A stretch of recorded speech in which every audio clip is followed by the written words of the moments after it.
என்னடா சொல்லினுக்கிற தாளமா போடுற? சொன்னதை கேட்டு தான் தாளம் போடுறேன். கண்ண வரைக்கும் திழிது வாய் துடுக்கு. இன்னும் கூட கிளியும் காது தடுக்கு. புரியாம பேசாத, பல்ல தட்டுவேன். பேசுறதே புரியாது, பொக்கி ஆடிவேன். ஆற பார்த்து பேசுறேன்னு நினைப்பிக்குதா?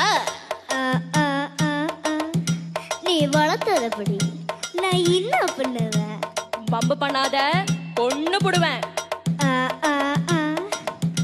நீ வளர்த்ததபடி நான் என்ன பண்ணுவேன்? ராங்கு பண்ணாத, என் கையில ராங்கு காட்டின எல்லாம் ராங்கா போடும். அது எப்படி போவோம்? ராஜா கைய வச்சா ஏண்டடே அது ராங்கா பூடுமட. நான் பூடுன்றீங்களா பாகுன்றீங்களா?